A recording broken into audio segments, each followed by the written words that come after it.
¿Qué tal amigos? ¿Cómo están? Muy buenas noches. Yo soy Mari Carmen Sio, acompañándolos una vez más aquí en edición especial, reemplazando a nuestro querido y estimado Diego Acuña. Pronto ya lo van a tener por aquí. Bueno, el día de hoy, como es usual, les traemos información de la buena, porque claro, nuestros políticos no paran. Y por otro lado, las encuestadoras, ahora que se acercan las elecciones presidenciales, menos. Y vamos a comenzar justamente, permítanme, para poder leerles mejor lo que tengo aquí a mano. El día de ayer ya salió a la luz pública una encuesta que realizó Ipsos. Ustedes van a poder ver en pantalla dónde es que está posicionándose el señor Rafael López Aliaga. Porque obviamente esta encuesta que se ha hecho, que ustedes van a poder ver pronto, se hace la pregunta si las elecciones generales fueran mañana, por el candidato de qué partido votaría para presidente de la República. Ahí está, ahí lo pueden ver. Bueno, en enero del 2026, si lo pueden poner a toda pantalla, se los voy a agradecer mucho, porque ahí figura el señor Rafael López Aliaga, ¿verdad? Enero de este año.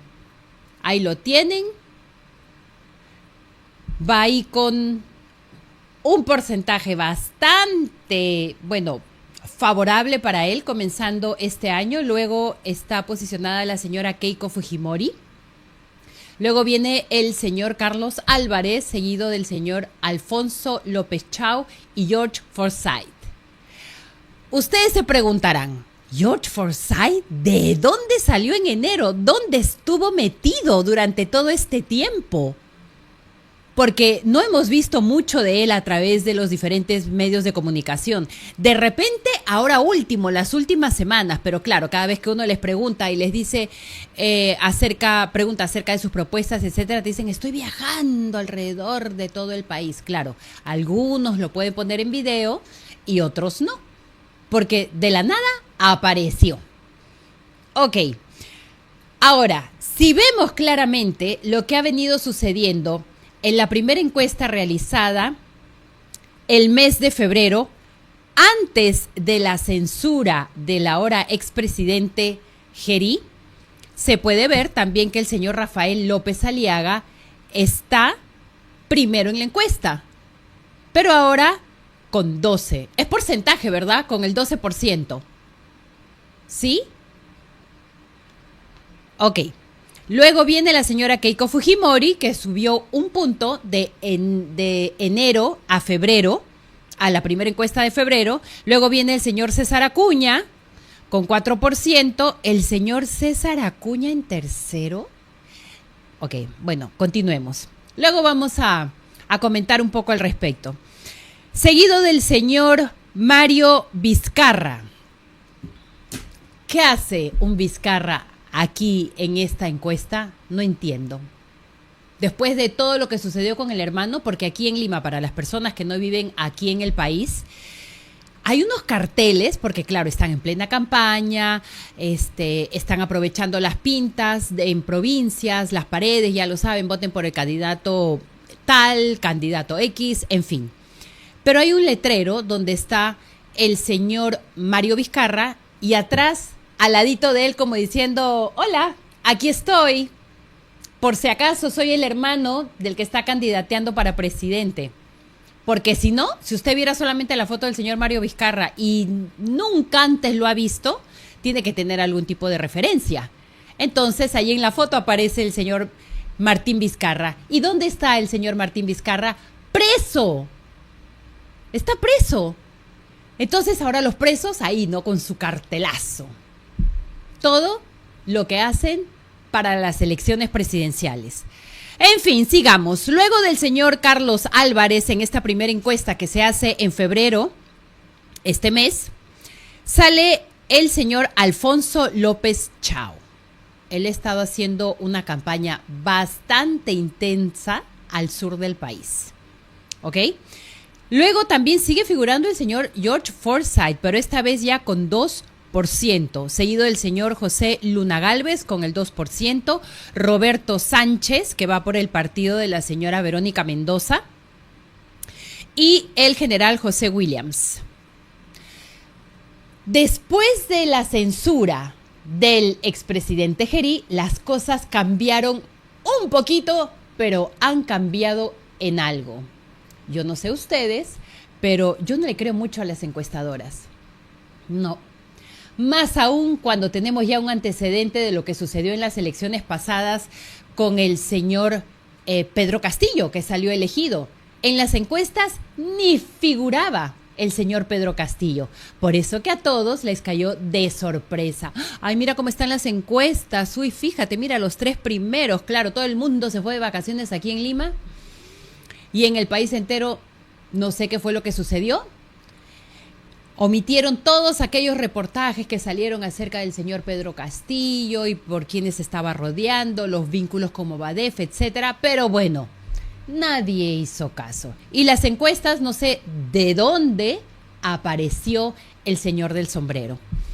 Ahora, regresando a la censura del expresidente Gerí, como les digo, las cosas cambiaron un poco. Entonces he hecho una segunda encuesta. Esta sí me pueden ayudar, por favor, para ponerla en pantalla completa. Sale el señor Rafael López Aliaga, pero ahora con un 10%, según la encuesta de Ipsos. Sigue la señora Keiko Fujimori con 9%. Y ahí nomás, en tercero, ¡puf!, subió, pero como la espuma, el señor Alfonso López Chao. Luego le sigue el señor César Acuña con 4%. Vemos también al señor Carlos Álvarez con 3%. Sigue figurando el señor George Forsyth con 3%. El general José Williams, que subió también a un 3%. Ricardo Belmo, pues díganme ustedes, ¿dónde? A ver, ¿alguien lo ha visto por ahí? Yo hasta el día de hoy no lo he visto en ningún lado. ¿O solamente seré yo?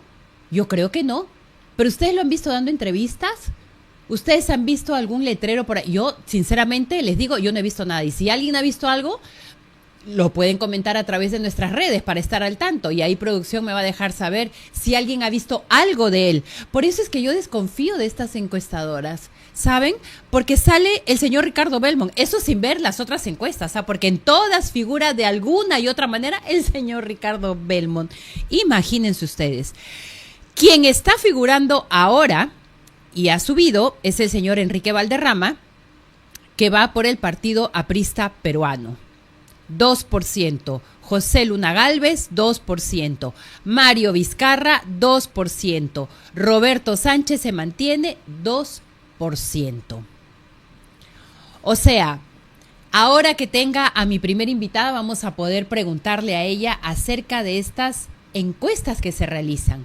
Porque tiene que haber algún tipo de reacción y efecto para saber por quiénes votarían ellos si las elecciones se harían el día de mañana. Pero me parece muy raro, como les digo, la presencia del señor Ricardo Belmont, el señor George Forsyth también. Creo que él ha estado en una entrevista con la reconocida periodista, la señora Mónica Delta, hace unos días. Pero después no sabemos más. Creo que, no sé si este año o a finales del año pasado ya fue papá. Es lo único que me he enterado de él. Después, nada de nada. Ok.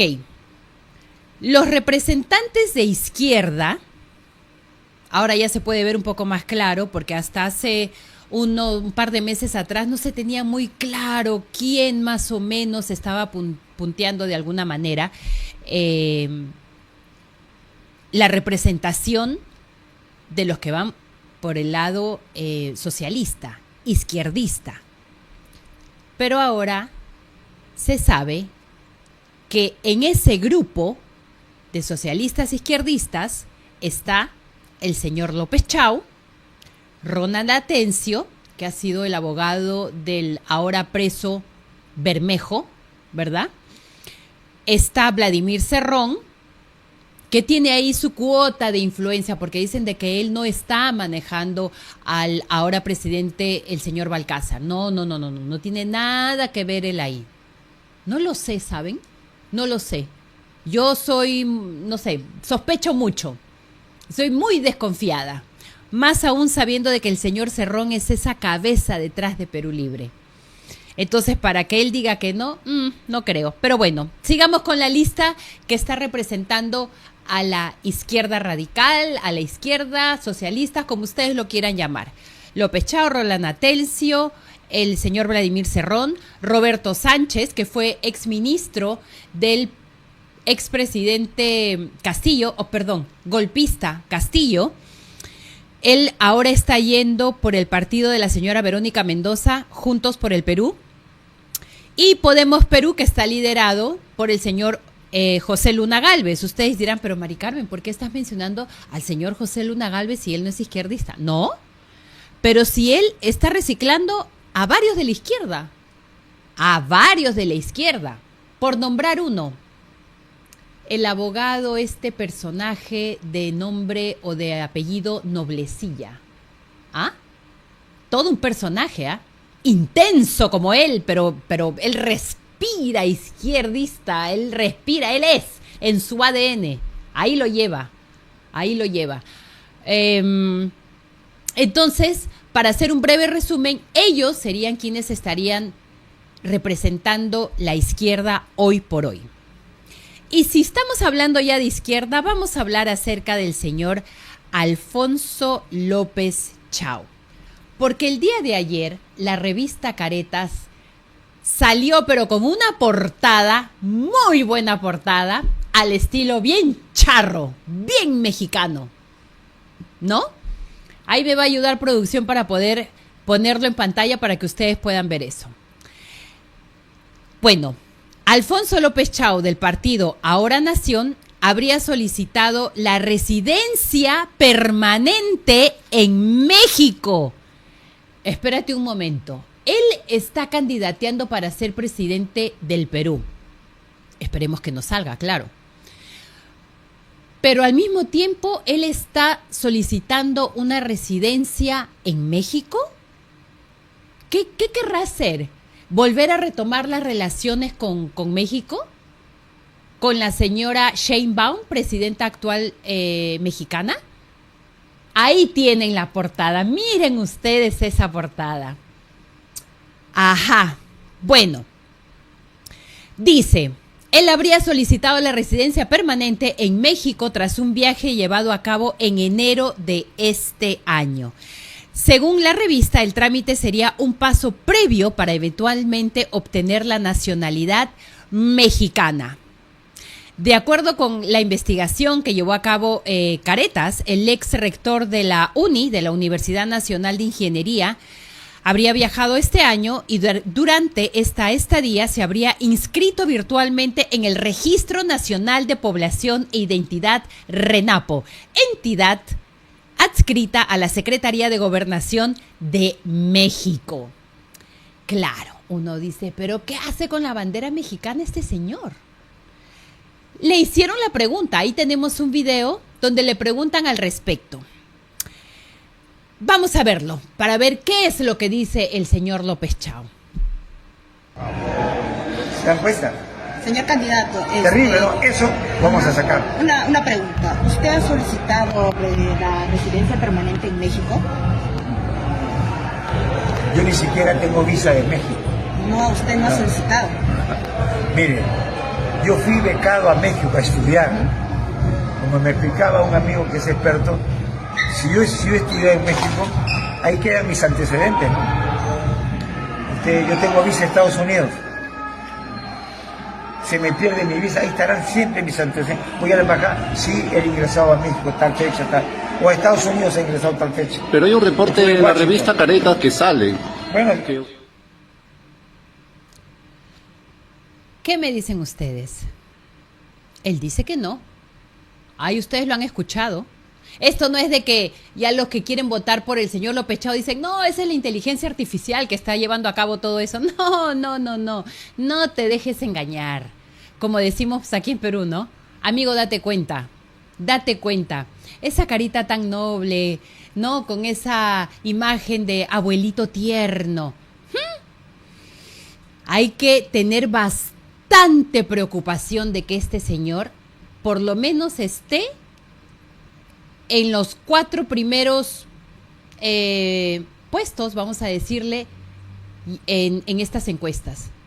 Es bastante preocupante, porque se hace ver, como les digo, ¿no? El típico lobo vestidito de oveja. El registro permitiría la obtención de la clave única de registro de población CURP, documento necesario para acceder a diversos servicios y trámites, entre ellos procesos migratorios como la residencia permanente. Caretas sostiene que el candidato ya contaría con un número de expediente asignado. ¿Qué nos dijo él que ustedes acaban de ver en pantalla? Que no, ¿verdad? Que solamente tiene su visa para Estados Unidos. Sí, claro. Miren lo que tengo ahí en pantalla. El registro único o la clave única de registro de población CURP. Pónganlo en pantalla completa, por favor, para que se pueda ver esto clarito. Ahí lo tienen. Entonces, ¿quién está mintiendo aquí ahora? ¿Quién está mintiendo? Ahí está, Estados Unidos Mexicanos, constancia de la clave única de registros de población para personas extranjeras. Ahí tienen la clave y el nombre. Pablo Alfonso López Chao Nava, documento migratorio México. Ay, Dios mío. ¿Por qué la mentira? ¿Por qué mienten? Porque ante la pregunta de la reportera, yo creo que lo más transparente posible hubiera sido, ¿no? Sí lo he hecho. Sí, claro. Pero no pretendo salir del país. O no sé, algo. Pero ¿por qué tienen que mentir? ¿Por qué el nivel de cinismo? Porque si el señor está comenzando ya así de esta manera, donde se le hace una pregunta y él la niega y luego salen las pruebas, no imagínense a ustedes o imagínense ustedes al señor como presidente. Ay, no, toco madera. No, es que ya no podemos caer en lo mismo. No podemos caer en lo mismo. Estamos siempre al borde del precipicio.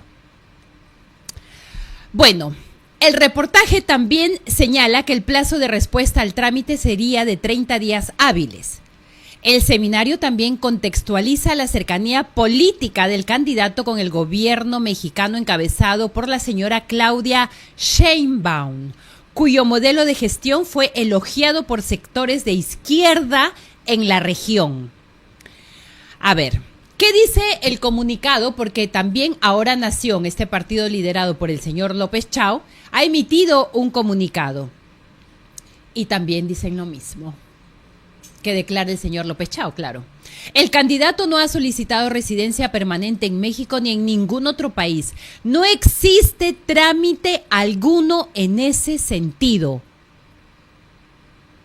No, producción, de verdad, esto es cierto. O estoy leyendo yo nueces aquí. Es que... Ok. ¿Quieren saber el señor López Chao? Me he enterado de que... Ahí está el comunicado. Ante la ola de desinformación de medios de comunicación, ante la portada difundida por la revista Caretas y la afirmación de que Alfonso López Chao habría solicitado residencia permanente en México, bueno, ahí están diciendo de que no, la información es completamente falsa. Segundo punto, la publicación no presenta pruebas, documentos oficiales ni sustento verificable. Ah, no, y lo que acabamos de ver en pantalla, entonces, ¿qué es? Esta no es la primera vez, dice como tercer punto, que determinados medios recurren a la desinformación cuando un candidato independiente crece e incomoda al status quo. Ay, permítame que me ría. Alfonso López Chao ha dedicado su vida al Perú como académico, como ciudadano y como autor de una propuesta de nación. Ah, ya. ¿Saben qué? Ya. No estamos aquí para hacerle campaña indirecta a este señor. Porque ¿saben qué? Me enteré. Que ustedes saben, de repente ya la mayoría estén al tanto de, pero este señor tildó de líder al genocida Abimael Guzmán, cabecilla de Sendero Luminoso. Sí, ese mismo que mató millones de personas inocentes durante la época del terrorismo. El señor López Chao lo ha tildado de líder. ¿Cómo puede tildar una persona de líder a un asesino que debe de estar achicharrándose en estos momentos en el infierno? Discúlpame, Diosito, pero las cosas como son.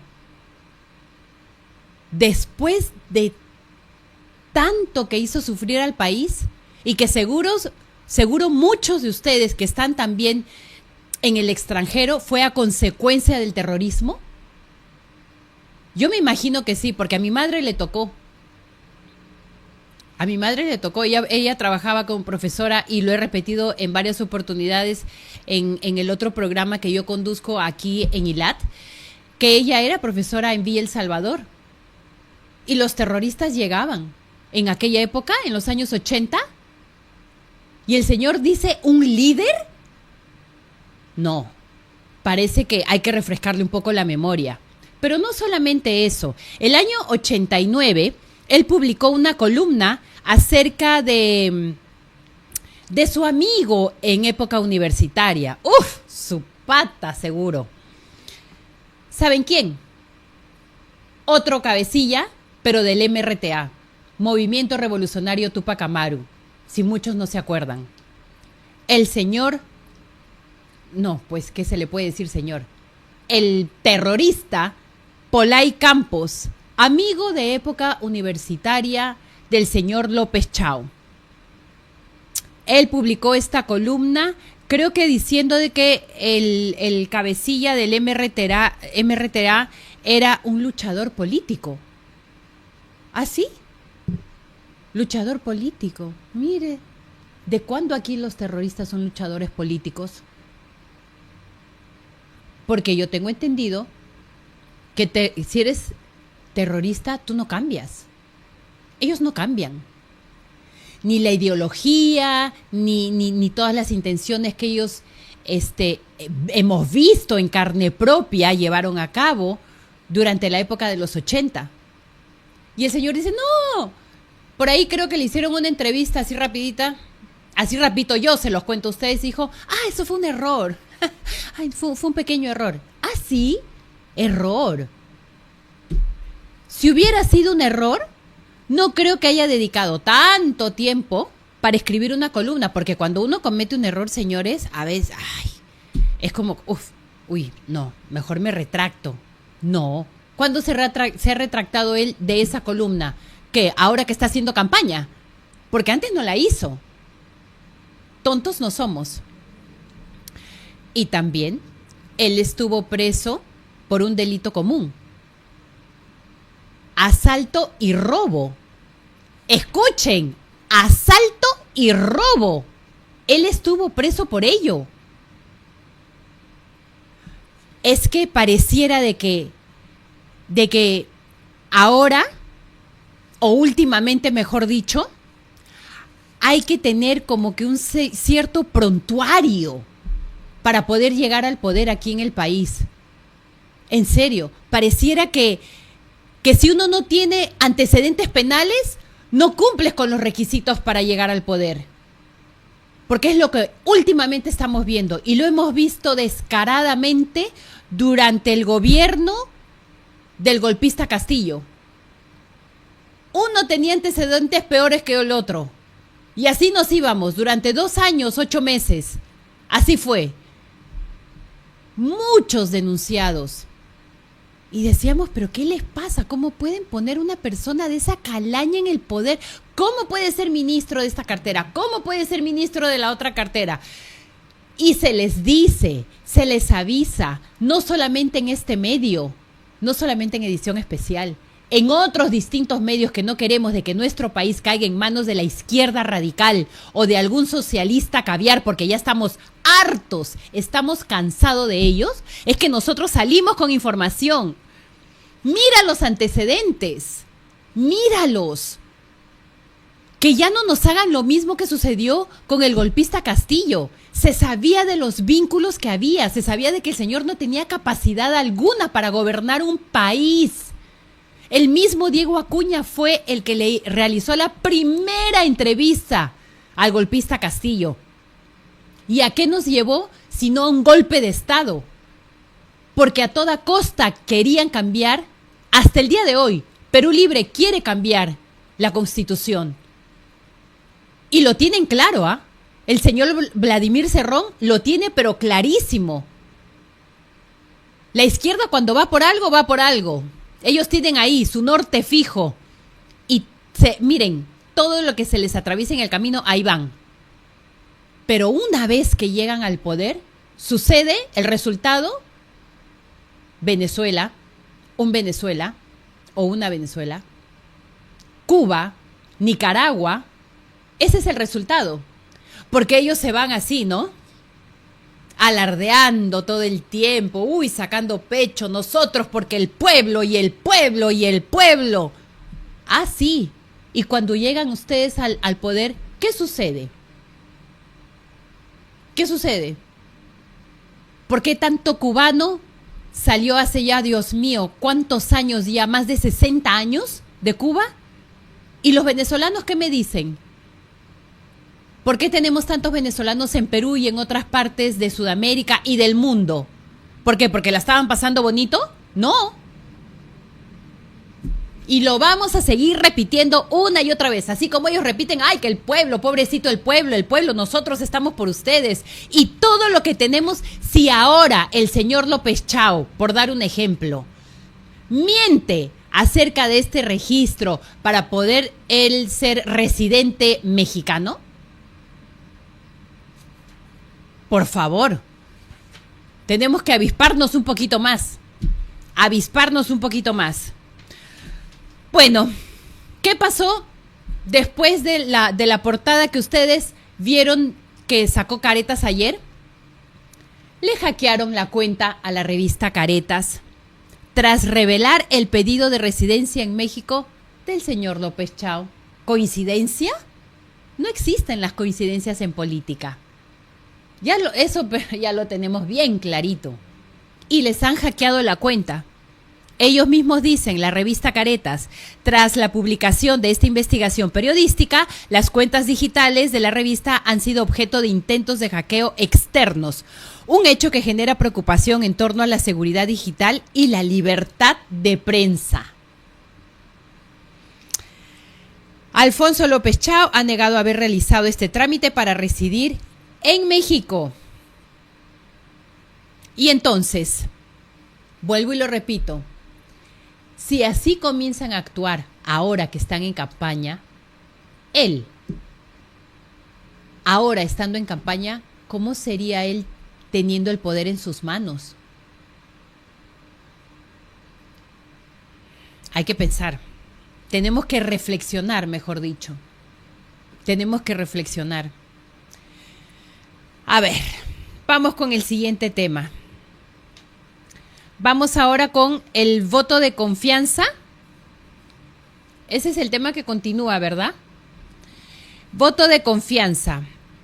Hay incertidumbre sobre la continuidad del gabinete del presidente Balcázar y la señora Miralles.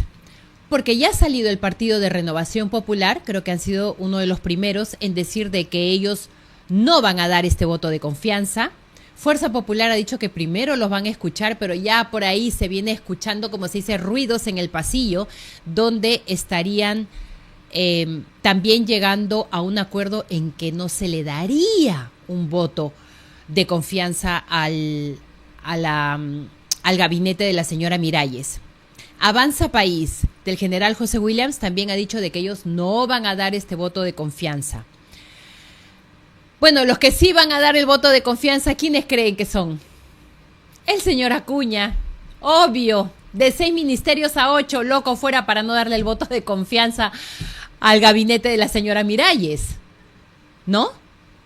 Ah, y también el señor José Luna, ellos sí también le darían el voto de confianza, claro, porque ahí hay intereses debajo, esta repartija que ha habido debajo de la mesa.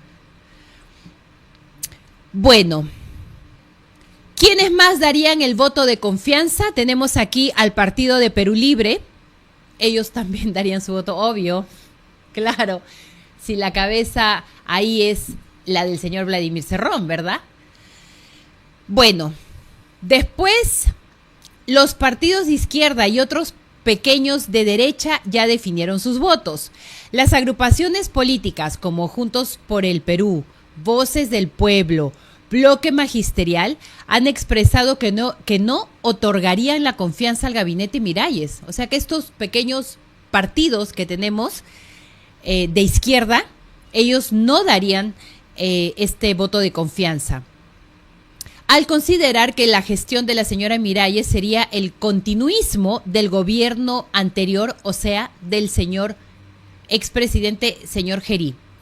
Posturas similares han expresado en el bloque Democrático Popular y Honor y Democracia, quienes también se inclinarían por la negativa tras cuestionar los pactos de poder en el Congreso. Así las cosas. ¿Cuándo es el voto de confianza que se va a llevar a cabo? Dijeron que era 30 días hábiles después de que se daba a conocer el gabinete de ministros, ¿verdad? Después de que ellos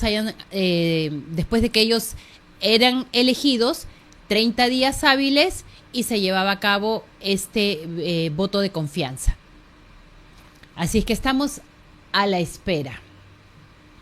El señor César Acuña, por otra parte, porque salió un video donde se ve una presunta entrega de dádivas en campaña. Salió un video donde se mostraba a una señora, ¿verdad?, militante de APP, repartiendo, ahí lo tienen en imagen, repartiendo víveres, ¿no? Esta camioneta blanca con la fotografía del señor César Acuña. Señores, yo digo también, me pongo a pensar, ¿qué tanto? Bueno, él mismo ya lo ha dicho, ¿no? Plata como cancha para hacer una campaña con camionetas con su nombre, esas pintas que se ven al interior del país, pero en grande, los carteles que están alrededor. ¡Uf! Miren que se necesita billete para hacer eso, ¿ah? Pero bueno, regresando al tema, los militantes de APP fueron captados entregando presuntamente estas dádivas. Todo este hecho quedó registrado en el video que ustedes están viendo en este momento. Bueno, sobre este tema, el señor José Tello, especialista en derecho electoral, sostuvo que el caso ameritaría una investigación en un jurado electoral especial. No obstante, Tello adelantó que esto no podría terminar en una exclusión, pues el plazo para aplicar tal sanción ya concluyó. Eso dijo el señor Tello el día de ayer. Ante este video que salió, se emitió un comunicado. Mejor dicho, Alianza por el Progreso emitió este mismo comunicado que ustedes tienen en pantalla. Vamos a leerlo. Dice: el Partido de Alianza por el Progreso manifiesta lo siguiente a la opinión pública. Rechazamos y desmentimos categóricamente las publicaciones sobre una supuesta entrega de litros de leche. Nuestros militantes solo entregan calendarios, tazas, polos, lapiceros, materiales aprobados por la ley electoral. Reafirmamos que cumplimos estrictamente con la normativa electoral vigente y no hemos vulnerado ninguna ley. Toda esa campaña es para desinformar y para ello utilizan a Willax, medio de comunicación que actúa como operador político de Rafael López Aliaga y su partido Renovación Popular. Es lo que dice el comunicado. Mientras algunos buscan desestabilizar el proceso electoral ante su caída en las encuestas, César Acuña continúa recibiendo el respaldo mayoritario de los peruanos en todo el Perú. Jesús María, 26 de febrero 2026. Bueno, señores, a ver, yo no sé si es bueno que los candidatos en campaña puedan hacer entrega de calendarios, tazas, polos y lapiceros y materiales, y estos que hayan sido aprobados por la ley electoral. ¿No debería o sí? ¿Qué creen ustedes? Yo creyera que no. Porque para serle franca y ser realista con todo esto, mucha gente a veces por una tacita, por un calendario, por un polito, votan por partidos como este o como partidos como el señor López Chao. Pero eso se lo voy a poder preguntar a una experta, porque ya tengo aquí en mesa a mi primera invitada, la señora Rosa Bartra, ex congresista de la República, va a estar con nosotros y a ella le vamos a poder hacer todas esas preguntas. Así que cualquier pregunta que ustedes tengan, me la hacen llegar a través de producción, que yo se las voy a poder trasladar a la señora Bartra. Pero antes, en el Perú la minería puede ser una oportunidad para todos. El Consejo Nacional de Minería promueve una minería con verdadera inclusión formal y sostenible, donde todos los peruanos tengan la posibilidad de crecer y aportar al desarrollo del país. ¿Quieres ser parte de este cambio? Escribe a incorporaciones@conademi.pe. Conademi, construyendo juntos una minería para todos los peruanos.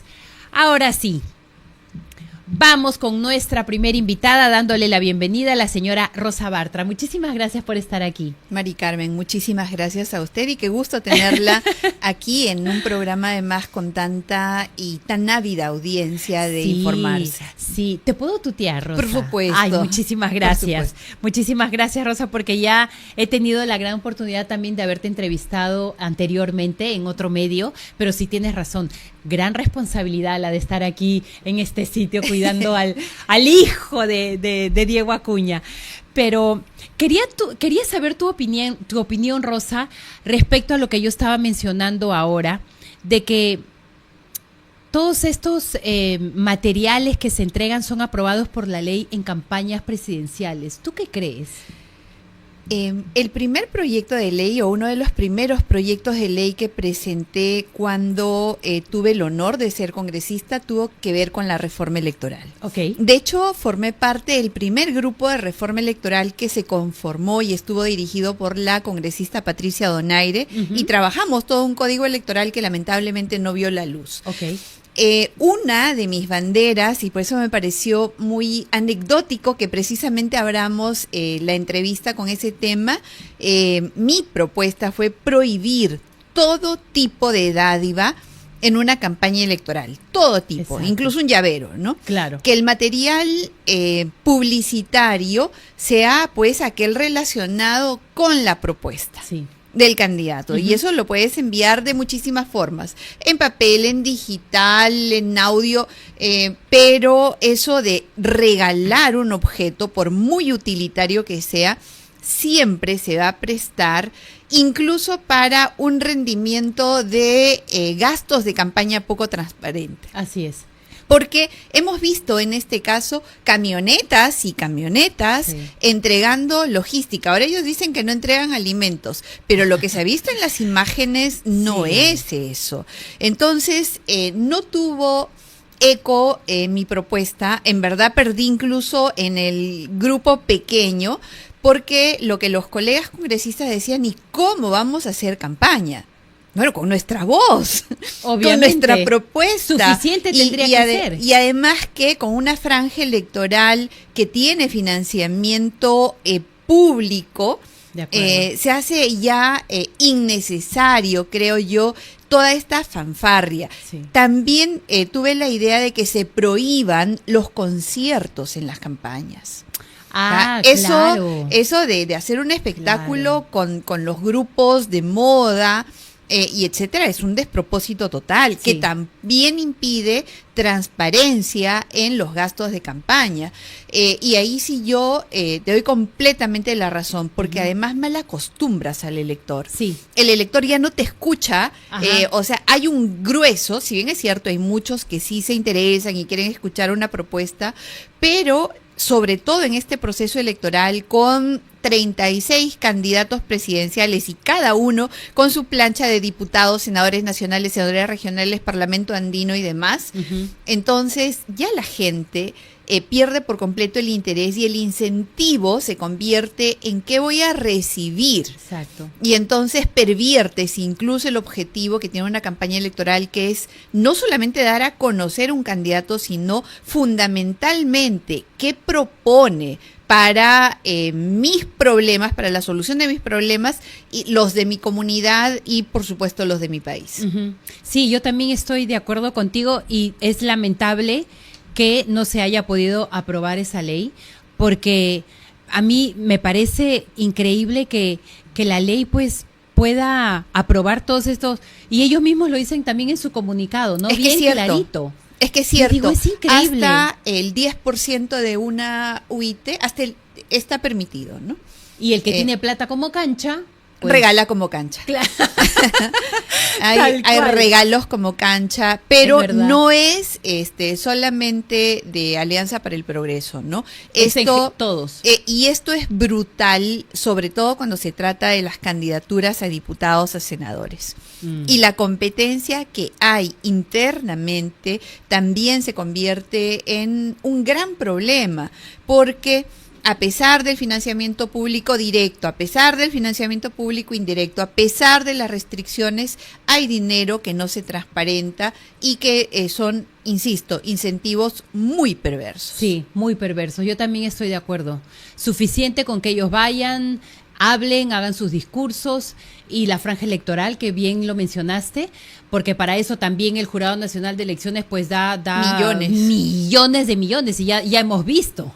Y Diego ha estado aquí bien desmenuzadito, que se los ha dejado saber también a todo su público. Sí, es muy perverso, Sí, muy perverso, sí. muy pervertido también, y no debería estar completamente prohibido, completamente prohibido. Yo espero que quienes van a ingresar al Congreso ahora se interesen en este tema, y lo puedo decir con autoridad, de alguien que se preocupó por eso, que intentó legislar por eso, pero que no tuvo éxito, ¿no? Y es que, Mari Carmen, tenemos una desgracia, que quienes pretenden representarnos necesitan de este estímulo perverso, porque de otra forma nadie los escucharía. Es ¿no? verdad, De otra como para forma, llamar su atención. por supuesto, no tienen una trayectoria para exhibir, no tienen una experiencia que solvente sus propuestas, no tienen una propuesta incluso, su lenguaje puede ser muy pobre, y eso es... Sí. Puede parecer discriminatorio, irrelevante o lo que fuere, pero al Parlamento se va a parlar. Entonces, lo mínimo que le debes exigir a tu representante es que tenga la capacidad para expresarse, de tal manera que pueda influenciar en la solución de tus problemas, para que pueda tener una voz que se haga respetar, para que además tenga el conocimiento y el manejo de herramientas que permitan un debate con conocimiento de los temas que se ven en el Parlamento, y no pues alguien que entró porque regaló 800,000 tazas, 1,000,000 de polos, pelotas, juguetes. Es bien claro, y es bastante sorprendente, porque... A ver, Rosa, nosotros vivimos en un país con diferencias socioeconómicas tan marcadas, que marcan una brecha también, que cada vez, lamentablemente, se va haciendo cada vez más grande y más grande. Y claro, a veces hay personas, como bien mencionabas tú, que de repente están desinformadas acerca de X partido por el que vayan a votar, y de repente me llega una tacita o me llega un polo, y bueno, a mí me parece demasiado... yo sé de que cuando salen en campaña existe esta cercanía con el candidato, pero una vez que llegan ya al poder, esa cercanía también, como que se olvidan de ello. De vez en cuando salen. No, salen cada vez que hay que regalar. A eso voy. Sí, luego vuelven a salir en la Navidad, luego vuelven a ir en el Día de la Madre, y entonces se convierte ya no en el representante para que resuelva los problemas del país, para que fiscalice al poder, para que elija bien a un representante, no.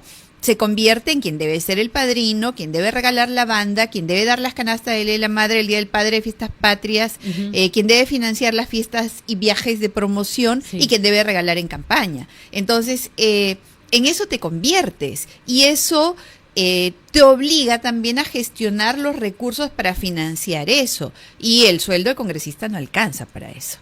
Entonces empiezan incluso también todo este círculo que hay de financiar los pedidos de los electores a través del sueldo de tus colaboradores. Y empiezan a mochar los sueldos, y empieza el diezmo voluntario y un largo etcétera, ¿no? Entonces, quienes me conocen y quienes me han conocido saben que soy absolutamente alguien que rechaza el regalo y el mercantilismo en la política. No es posible. Nadie va a poder avanzar de forma completamente honesta y a la altura de lo que el Parlamento y la dignidad de ser representante exige, si es que está sometido a la dádiva, al regalo, a la entrega de algo que motive además tu voto. O sea, un voto vale un polo, un llavero, una taza, un tupper. Bueno, de repente muchos hacen o las les canastas conviene, de alimentos también. Claro, y les conviene porque dicen, no, bien clarito, o sea, la ley dice que ellos pueden hacer esto durante campaña. Es verdad. Y debería, sí, de estar prohibido, pero cuando no se saben expresar, cuando no tienen esa llegada a través de la comunicación para con la gente. Claro, llegan con el regalo. Llegan con el regalo, el objeto. Dame que te doy, ¿no? Así es. O con el espectáculo. O con el show, exactamente. Porque él, bueno, si vamos a poner de ejemplo al señor Acuña, él mismo se ha dicho que él es un meme andante, ¿no? Ya parece él mismo se ríe de ello, puede causar gracia, pero yo creo de que ya acercándonos a una elección presidencial, después de todo lo que hemos atravesado últimamente, ya deja de ser chistoso. Ya a mí me parece como si se estuviera burlando, habla con sarcasmo el señor, y a mí no me parece absolutamente nada gracioso. Los problemas que tiene nuestra patria en este momento de la delincuencia que nos está ahogando, el fenómeno del niño que está desatado y que amenaza con ser terrible, todos los accidentes en carreteras, en las pistas, en los cuales muere más gente por accidente de tránsito que por otra causa en el Perú, incluso sobre la delincuencia, nos tienen fastidiados a todos, nos tienen preocupados y nos tienen estresados. Y este festival en el que se ha convertido la campaña electoral, en el cual o insultas o haces show, o generas la carcajada, o bailas, o crees que diciendo algo gracioso vas a generar la adhesión, es algo que puede tener un efecto de boomerang y que nos lleva a ese voto que luego después no entendemos. ¿Y cómo llegó Pedro Castillo al poder? Sí, ¿quién va a llegar ahora? ¿Quién va a llegar ahora? Va a llegar quien capitalice este descontento. Totalmente de acuerdo contigo. Y justamente hablando del señor Acuña, ya que él es el líder del partido Alianza por el Progreso, ¿cómo ves tú este voto de confianza? Porque existe mucha incertidumbre y hay varios partidos que se han pronunciado, entre ellos Fuerza Popular, que ha dicho que todavía van a escucharlo, pero por ahí ya hay rumores de que ellos no darían el voto de confianza, así como no lo daría Renovación Popular ni Avanza País. Los que sí están seguros de dar ese voto de confianza son APP y Podemos del señor José Luna. ¿Tú crees que se le llegue a dar este voto de confianza a este gabinete de la señora Miralles? Acabamos de salir de una crisis, la crisis de la censura de José Gerí. Una censura que, por cierto, desde mi análisis es correcta constitucionalmente y que además era necesaria porque creo que José Gerí había manchado demasiado la dignidad de la presidencia de la República. Creo que su actitud no era digna del cargo. Ya se produjo el cambio. Balcázar no es necesariamente mejor, pero creo que hay una diferencia, que los problemas que tuvo Gerí fueron en el ejercicio del cargo. Lo que trae Balcázar es su mochila, pero habría que evaluar cómo se comporta en el cargo. Dicho esto, ¿cómo se está comportando en el cargo? El primero fue una gran burla y creo que nos vencieron a todos con el tema del posible premier. Con el señor Hernando de Soto. Con Hernando de Soto. Pero estando ya juramentado el gabinete Miralles, yo creo que el cambio, o sea, no existe. Es una rotación de viceministros a ministros, de directores generales a ministros, pero en general se trata de lo mismo con uno que otro cambio que era absolutamente necesario, por ejemplo, en energía y minas, por los escándalos que habían sobre ese ministerio.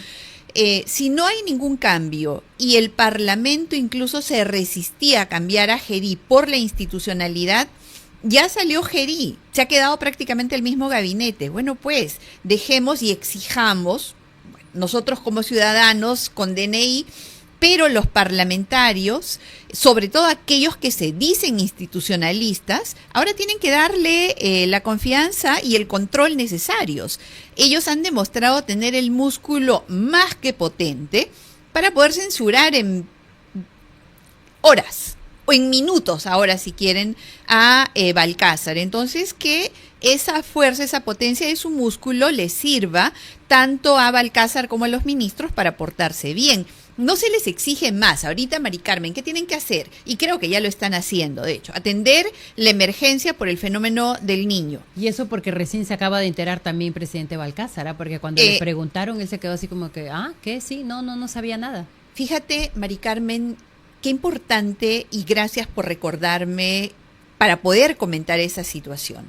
Porque hay algo bien delicado de lo cual no se está hablando, que José Gerí no hizo nada, ocultó la advertencia que había ya por el calentamiento del mar y la consecuencia que se venía. Le advirtieron. Sin embargo, ellos escogieron no decir nada y en cambio seguir dando show en las cárceles, pateando las puertas desde afuera, ¿no? Sí, lo vimos. En un papel terrible. Él prefirió evaluar personal durante la noche, él prefirió cualquier cosa, menos atender lo que era urgente. ¿Qué era urgente? La inseguridad y ya la advertencia que le dieron a él de que el fenómeno del niño era una realidad como todos muy los próxima. Años, ¿no? Ya se está haciendo desgraciadamente muy frecuente. Antes era cada 30 años, ahora no. Entonces, si José Gerí no hizo nada, también esa es una justificación más de su salida. Pero ahora Balcázar, ¿qué tiene que hacer? Atender eso. Tiene que hacer las transferencias para el proceso electoral de tal manera que se garantice sin ninguna interferencia, que lo está haciendo. Y tiene que ocuparse de la seguridad ciudadana. No tiene que hacer nada más. Él, aparte de garantizar la transferencia para quien vaya a ser elegido próximamente, no tiene que hacer nada más, solo no tiene que hacer desorden, solo no tiene que cometer delitos, solo tiene que controlar que los ministros y su personal y los congresistas controlen su apetito.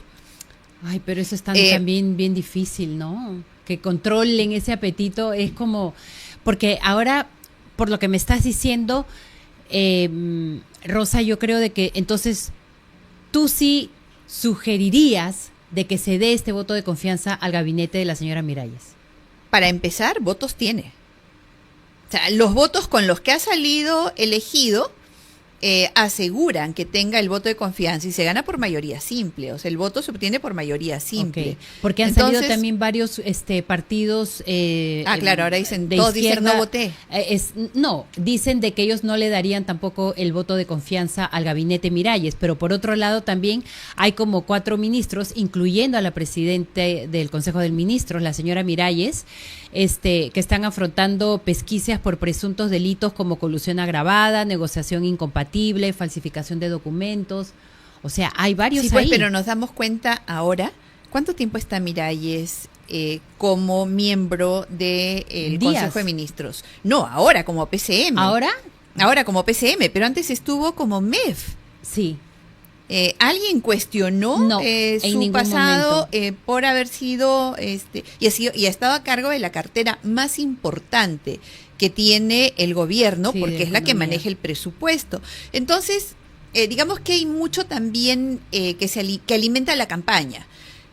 Creo que muy pocos del gabinete realmente merecen estar allí. Sin embargo, el hecho de que no se le otorgue el voto de confianza, con los precedentes que hay, Mari Carmen, porque antes era, y de hecho debería ser así, tú no le das la confianza al gabinete, eso significa que todos se tienen que ir, Así todos. es. Pero ¿qué hacen ahora? Un enroque. En lugar de, si estás en cultura, te paso a ambiente, de ambiente te paso a agricultura, de agricultura te paso a minas. Ya no hay pues la crisis total del gabinete. ¿Qué es eso? Eso ya no es crisis de ninguna manera. Lo pervirtieron. Entonces, ¿qué ganarían con no darle? ¿Una rotación de ministros? ¿O cuál sería el objetivo? ¿Lograr un segundo, una segunda negación de confianza? ¿Para qué? No se puede disolver el Congreso. Ya no hay tiempo. Claro. Es realmente, no tiene sentido, no tiene utilidad práctica. Sí, porque, a ver, ahorita se ve todo tan complejo, tan apúrate, porque ya no falta nada para las elecciones presidenciales. Sin embargo, están hablando de este voto de confianza que no se le daría al gabinete y también otra posible censura. Por ahí ¿Para poner he leído, a quién? Yo digo, ya se ha manoseado mucho el tema de la Lo censura de Gerí también. se justificaba, insisto, porque además no tenía nada de propósito de enmienda, nada. No Él fue- seguía negando, él seguía diciendo, o sea, Sí. realmente mal. O sea, Gerí se fue por su propia culpa. ¿No fue inconstitucional la No, censura no, de no, Gerí?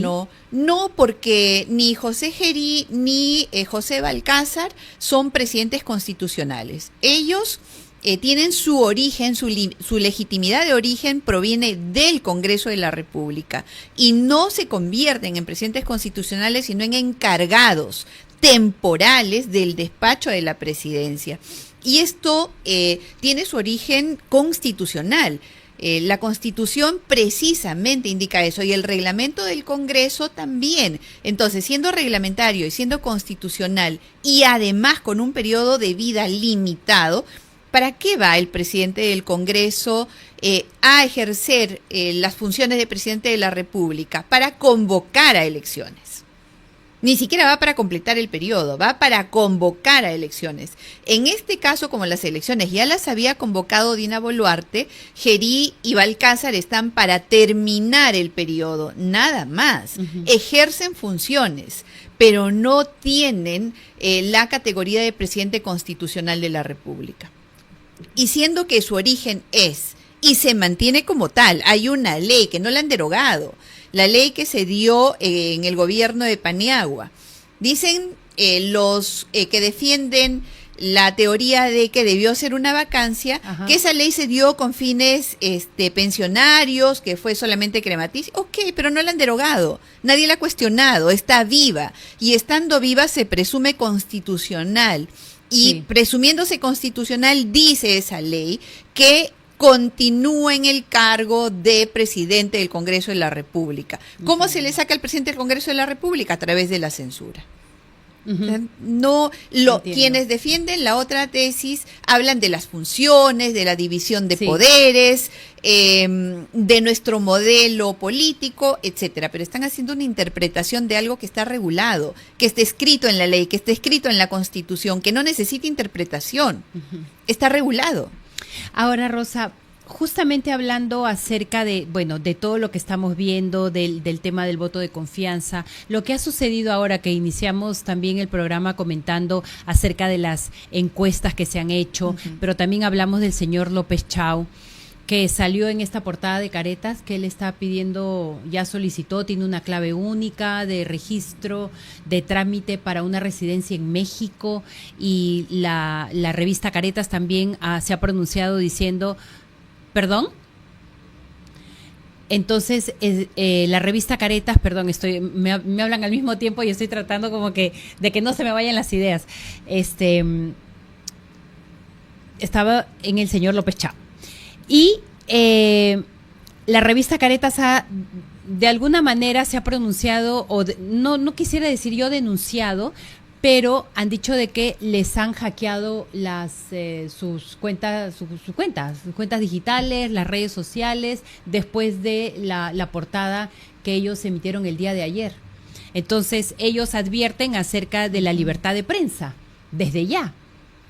¿Cómo ves tú en general al señor López Chao? Porque él le hicieron una pregunta, una reportera le hizo la pregunta de que si él realmente estaba solicitando esta residencia en México, y él dijo que no, que tiene su visa en Estados Unidos, pero que no pasaba nada. Y ya tenemos el registro, ya salió con la clave única y todo lo demás. Entonces, ahí ya estamos viendo que el señor está mintiendo.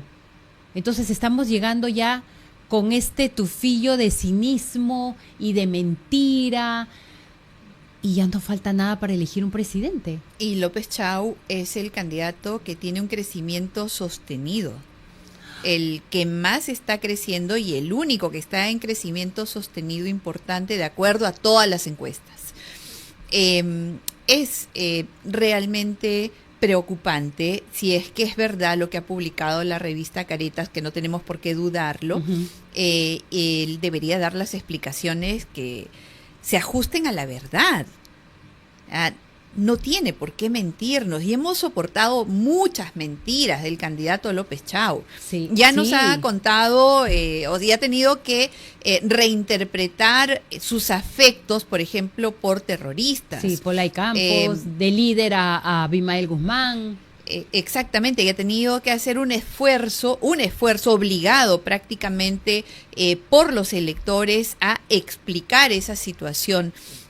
Hay otras circunstancias también en las cuales él no ha dicho la verdad, y en este caso creo que siendo la identidad un aspecto tan relacionado con la nacionalidad y el amor por la patria y el ejercicio mismo de la presidencia de la República, este es un caso que él tiene necesariamente que aclarar con los documentos que acrediten que nos está diciendo la verdad.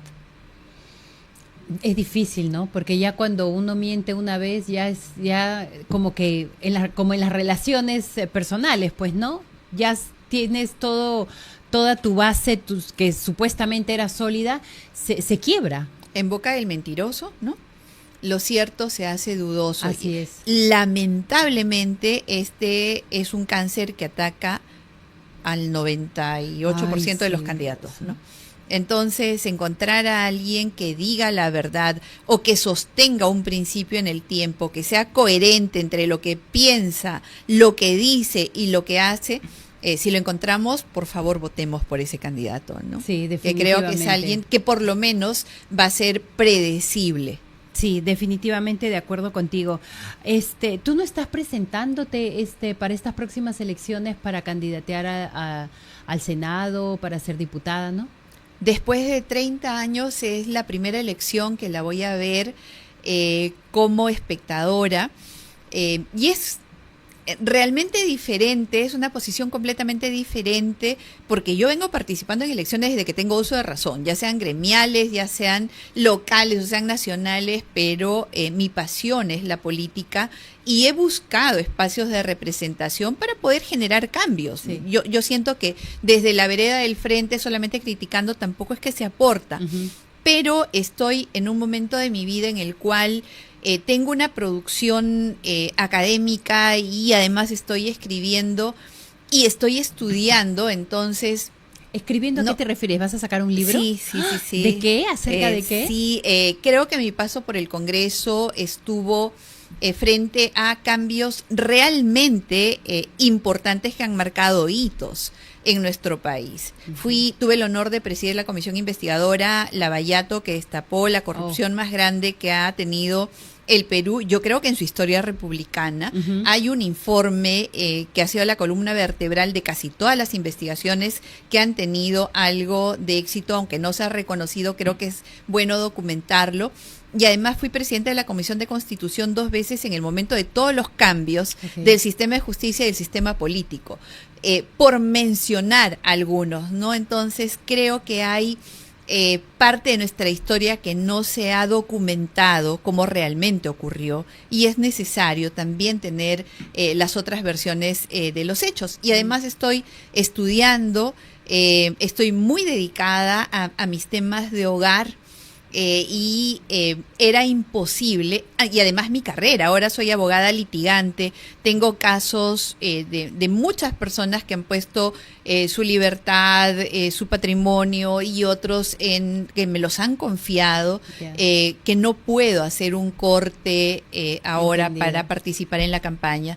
Entiendo. Espero más adelante, no sé si finalmente regrese, pero por ahora tengo compromisos personales y por primera vez estoy haciendo política desde el análisis, que creo que también es una forma de contribuir. Sí, seguro que sí. Y teniendo la experiencia que también tienes y habiendo estado, estás como que ahora del otro lado, ¿no? Sí.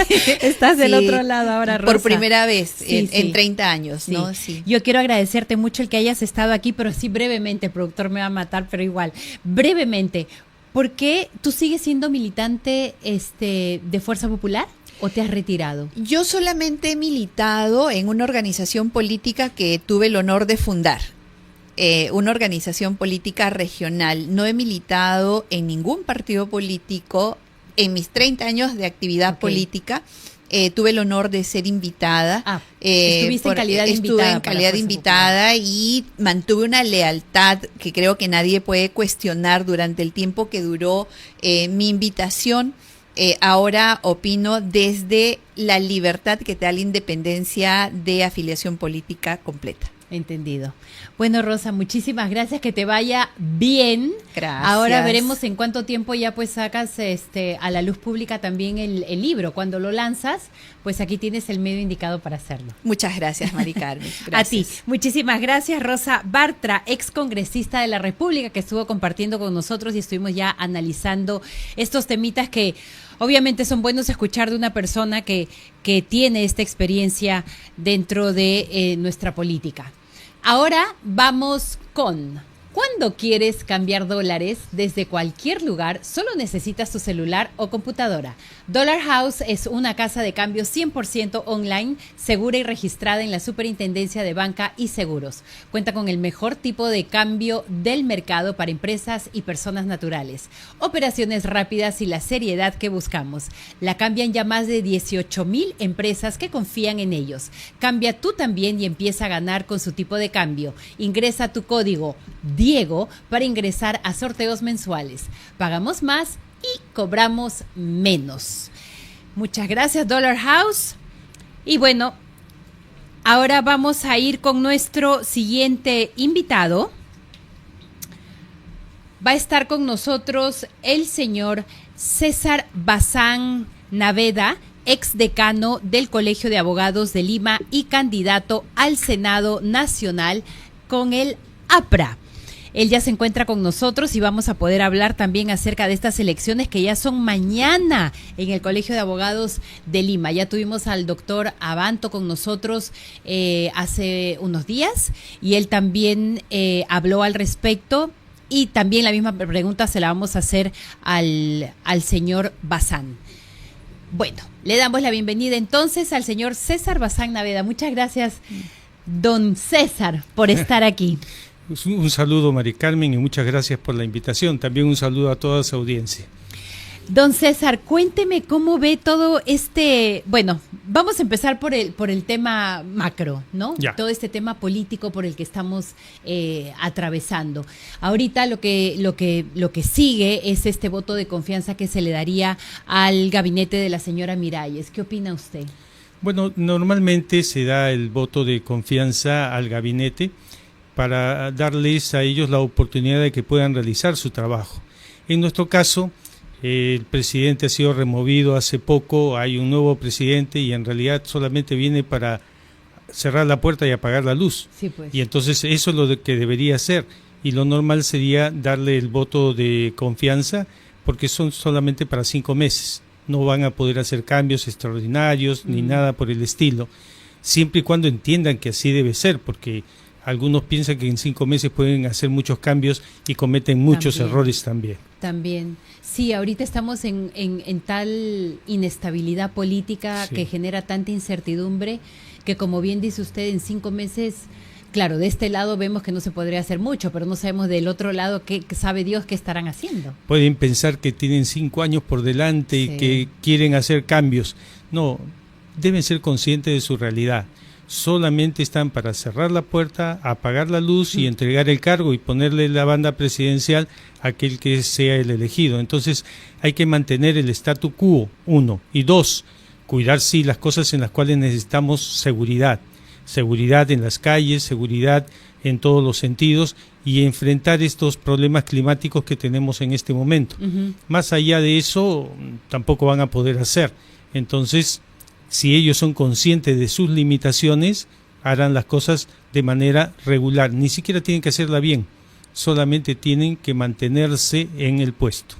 Don César, usted que yo me imagino que usted debe de haber visto también varios presidentes pasar por Palacio de Gobierno, ¿qué le parece a usted el hecho de haber tenido ya 9 presidentes en tan corto tiempo? Bueno, hemos hecho un récord, creo, mundial en grupos democráticos, ¿no? Con elecciones normales, de un manejo anormal de la política, porque el presidente debe ser elegido por 5 años, durar 5 años. Claro, Pedro Castillo hizo todo lo necesario para que lo saquen antes. Sí. Y es más, él mismo nos quiso sacar a todos nosotros porque dio su golpe de Estado que le salió mal, pero que eso hizo que se le cambiara. La presidenta Dina Boluarte creyó que tenía tiempo para hacer muchas cosas, emprendió algunas, pero al final no realizó ninguna. Y más bien puso en tela de juicio la credibilidad presidencial. Lo mismo ha pasado con Gerí. Peor todavía porque en un corto tiempo, un plazo muy cortísimo, destruyó todo lo que podía haber sido confianza, porque a él se le daba lo mismo que se le está dando ahora a Balcázar. Tú llegas para apagar la luz y irte, y queda bien con eso. Podría haber tenido hasta futuro político si lo hacía. Sí, eso es lo que también esta mañana estuve conversando con el doctor Carlos Mesías, y él también opinaba lo mismo. No pudo haber tenido una carrera muy buena dentro de la política, pero lamentablemente... Lo echó por la borda. Por la borda y no puede echarle la culpa a nadie más. Él mismo cometió todos los errores necesarios para sacarlo. Si alguien ayudó a que lo saquen, fue él mismo. Sí. Ahora que estamos hablando acerca de su candidatura al Senado, por el partido aprista, lo tenemos en pantalla, ahí tenemos la intención de voto. ¿Por qué partido votaría usted por el Senado Nacional? Esa es la pregunta que se hizo, y la primera encuesta que se hizo en febrero sale como primero Fuerza Popular con el 8%, luego sale Renovación Popular con el 7%, Alianza por el Progreso, o sea, APP, el 4%, ahí lo tenemos en pantalla. Esto es para el Senado Nacional. Y yo estoy dando, los 3 primeros, ¿verdad? Y luego la segunda encuesta que se acaba de hacer a través de Ipsos también, marca también a Fuerza Popular con el 7%, luego Renovación Popular y luego APP. Estos 3 como que no han tenido mucho cambio, pero también déjeme decirle, don César, que yo no creo mucho en las encuestas después de todo lo que hemos venido atravesando. ¿Qué le parece a usted? Bueno, esto es como una carrera y se toman muchas fotos en el camino, y como la carrera no es de velocidad sino de resistencia, entonces se van tomando fotos y unos aparecen más adelante, pero lo que importa es quiénes llegan hasta el final. En el caso nuestro, porque estoy candidateando al Senado Nacional, el partido aprista se mantiene con un 3% de intención de voto y creo que va a seguir creciendo. Y no es la primera, sino esta es la tercera vez que estaríamos también con ese voto sostenido de un 3%. Escuché a una entrevista que estaban haciendo a Carla García, y ella decía que ya se sabía que las encuestas son solamente como una hoja de presentación, porque los primeros no suelen salir. Sí, y lamentablemente eso se ha venido cumpliendo en Perú, porque hemos visto que candidatos que estaban durante un buen tiempo en el primer lugar, finalmente no quedaron ni en el tercero. Así es. Entonces, estas encuestas, como dije, reflejan un momento de la carrera. Y como no es una carrera de velocidad, sino de resistencia, entonces, como en todas las carreras estas que nos tienen acostumbrados nuestros maratonistas de Huancayo, que están en el 5... me tocó el corazón, porque yo soy huancaína. No también. Me diga. Sí, bueno, ahí se verá que al principio corren unos primeros para agotar a los otros y después ellos mismos terminan agotados y terminan un décimo lugar. Pero los que van manteniendo la misma resistencia, al final son los que se imponen. Entonces hay que tener un poco de paciencia y saberse manejar. Ay, y ahora que regresa la bicameralidad después de tantos años también. Sí. ¿Cómo cree que va a ser eso? Porque ya de 100 vamos a pasar a 130, ¿verdad? Sí, pero hay que ver el lado bueno de las cosas. Uh-huh. El Perú siempre fue un país bicameralista. Okay. Siempre se tuvo el Senado y Cámara de Diputados, salvo al principio, cuando solamente fue el Congreso Constitucional. Y después, con el gobierno de Fujimori, después que dio su golpe en el año 1992, se modificó la Constitución y se convirtió en un Congreso unicameral. ¿Qué ventajas tiene el sistema bicameralista? Que las leyes tienen un periodo mayor de maduración y pensamiento. Entonces se ve por una cámara y luego se reflexiona con la otra cámara para que salga algo que pueda durar en el tiempo. Sí. Pero si es un Congreso unicameral, entonces ya no hay maduración. Ellos mismos aprueban la ley y si tienen que modificar leyes orgánicas, ellos mismos aprueban, ratifican la aprobación e inclusive pueden hacerlo en un tiempo muchísimo más corto, porque deberían hacerlo en un periodo y después ratificarlo en otro, pero con la mayoría suficiente pueden hacerlo en 5 días. Y para las personas que va a ser la primera vez que van a experimentar tener un Congreso bicameral, ¿qué se les podría decir? ¿Funcionó cuando hubo la bicameralidad en nuestro país? Tuvo sus funciones. No sé si usted recordará, pero en el año, creo que fue en 1988, el primer gobierno de Alan García, sí. Alan García ordenó la estatización de la banca. Uh-huh. Y pasó en la Cámara de Diputados, pero no pasó en la Cámara de Senadores. Y se interpuso una acción de amparo y se congeló. Entonces puede tener una amplia votación en una Cámara, pero el tiempo hace que uno piense si las decisiones son correctas o no son correctas. Entonces, nada de lo que uno hace en la vida debe ser muy apurado, sobre todo las decisiones que son más importantes. Que son hay que reflexionar. Para un país, ¿no? Sí, porque si no, mire usted cómo nos ha ido con un Congreso unicameralista durante estos 30 años. Mal. Tenemos un Congreso como el que tenemos hoy día, del cual sentimos vergüenza mundial, ¿no? Sí, mucha pena, es muy penoso porque justo ahora cuando iniciaba el programa, don César, hablaba acerca de los distintos partidos, pero también a uno le lleva a la reflexión estos candidatos que ya casi pareciera de que uno tuviera que tener un prontuario y que sirva de requisito para poder llegar a estos cargos tan importantes como la de ministro, congresista, presidente. Usted lo ha dicho. ¿Cómo puede ser posible que alguien ingrese a la oficina o al despacho del presidente de la República y no se sepa que tiene una orden de detención? ¿Cómo puede ser que recién nos enteremos cuando el ministro ha juramentado que tenía procesos en trámite? ¿Qué pasa? ¿El servicio de inteligencia no funciona? ¿O están encubriendo a alguien y después empiezan las sorpresas o están metiendo un torpedo ahí? El hecho es que no funcionan y no funcionan bien. Entonces el sistema debe funcionar adecuadamente para que todo tenga un buen resultado. No funciona el sistema, tenemos lo que tenemos en este momento. Sorpresas, y sorpresas desagradables, que son las peores. ¿No le parece de que eso también ha sido porque los partidos no han tenido esa responsabilidad, tal vez si se le puede llamar así, de saber quiénes entran a sus partidos? Porque pareciera de que fuera ya un requisito y ellos no se dan cuenta con el hecho de tener, no sé si cantidad de militantes o invitados, yo no sé, pero muchos de ellos también bastante con antecedentes cuestionables. Claro, pero en realidad, mire usted, ya no hay partidos políticos organizados y fuertes, salvo el APRA o Acción Popular, que ahora ya lo sacaron de carrera ellos. Es verdad. No hay otros partidos organizados, todos son gente que se junta para una elección, para ver quiénes son los candidatos y quiénes pueden ganar, quiénes pueden tener un poco de suerte. Y entonces empiezan a juntar. Y cada uno paga su propia campaña. Y como paga su propia campaña, hace su propia inversión. Y cuando hace su propia inversión, llega al Congreso, piensa que ahí tiene que recuperar su inversión y tener ganancias. Y se convirtió en un negocio la política. Y eso no es el sentido. Víctor Raúl Haya de la Torre decía que el político debe ser una persona honesta, debe tener valores. Un político sin valores no es un político, será un pirata, será lo que sea, pero no un político verdadero. Y el ejemplo lo dio él con su propia vida, ¿no?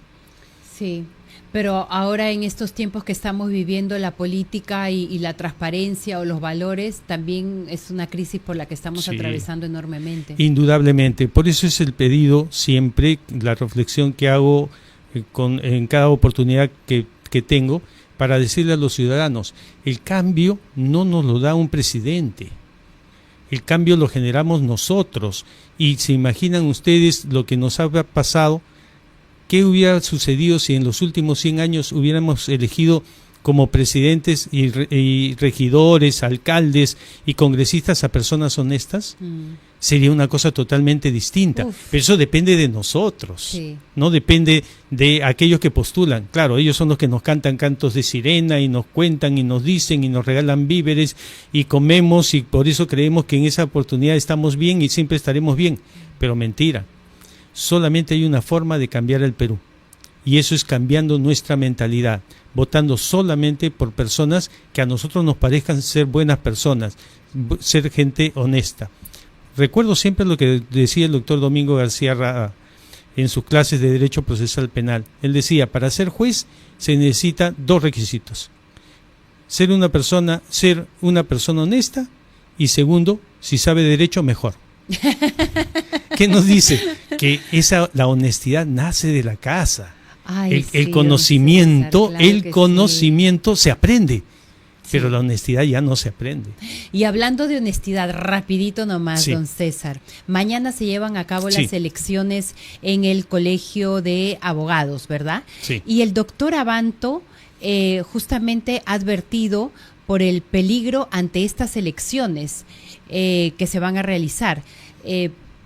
¿Podemos ver las imágenes para que usted pueda escucharlo, por favor, y así lo analizamos juntos? Por favor. La Junta Directiva que preside el señor Raúl Canelo ha convocado una asamblea para el 4 de marzo con el propósito de censurar y destituir al comité electoral en pleno proceso electoral. Nosotros elegimos este sábado 28. Sí, claro, este 28 competimos 8 listas. Pero si el propósito del señor Canelo, que es imponer su sucesión o crear las condiciones para que venga un lío judicial que lo deje 2 años más, como pasó ya con la señora Portocarrero, se cumple el día 4, toda la elección será una burla. ¿Y entonces? Aquí yo vengo justamente a decirle, primero, advertirle a los abogados, su derecho de votar está en peligro, su derecho de elegir quién va a conducir el Colegio de Abogados de Lima está en peligro, y es necesario que ustedes levanten la voz. Invito a mis otros colegas a pronunciarse como ya nos pronunciamos la semana pasada y que logramos evitar que esto se adelantara. Pero cambiar al comité electoral entre la primera y una eventual segunda vuelta es un acto criminal por parte de la Junta Directiva y del señor Canelo contra el derecho de los abogados a elegir libremente su directiva. ¿Qué opina, don César? Totalmente claro lo que ha dicho el doctor Abanto. Mire, supongamos que en este momento el gobierno dijera queremos cambiar al Jurado Nacional de Elecciones, o el Congreso dijera queremos cambiar al Jurado Nacional de Elecciones, y convocan a una asamblea, a una junta para cambiar al Jurado Nacional de Elecciones. ¿Qué pensamos? Que están queriendo hacer trampa. Sí, seguro. Ya, y eso exactamente es lo que está pasando en el Colegio de Abogados de Lima. Estamos justo en el día de las elecciones, que es mañana, y después, si no hay suficientes votos, que tiene que ser el 50% más uno de los votos, cosa que no va a suceder, sería muy raro, vamos a la segunda vuelta. Empezamos con un jurado y continuamos con otro. No, pero ya es demasiado. No tiene ninguna lógica, no tiene ningún sustento. Y más bien, hace meses atrás corría la voz de que lo que se quiere es que esta junta directiva ponga una acción de amparo, saque una medida cautelar porque hay problemas con el jurado, con el comité electoral, y por lo tanto, como medida cautelar, se quede durante el tiempo que se hagan las elecciones, que serán 2 años más. Y entonces, ¿cómo puede suceder que en el Colegio de Lima, de abogados de Lima, se rompa la democracia? Exactamente, es bastante irónico, ¿no? Sí, no podemos tener un gobierno de facto, ya hemos tenido uno. No podemos tener otro. Debe cumplirse con realizar las elecciones. Puede ser que no le guste a la Junta Directiva o puede ser que no me guste a mí, pero eso no justifica que se cambie en este momento. Más peligro es cambiar al comité electoral en este momento que terminar las elecciones como están. Además, ninguno de los candidatos se está quejando contra el comité electoral. El único que no está de acuerdo es el decano actual. Entonces parece medio raro, ¿no? Sí, demasiado extraño. Bueno, ya sabemos que esos tufillos que a veces sueltan por ahí y a uno le genera sospechas, ya hay que hacer caso, como se dice, a las banderas rojas, ¿no? Ya son señales de alerta. Y si es. no hacemos caso a las señales de alerta, no nos lamentemos de lo que pase después.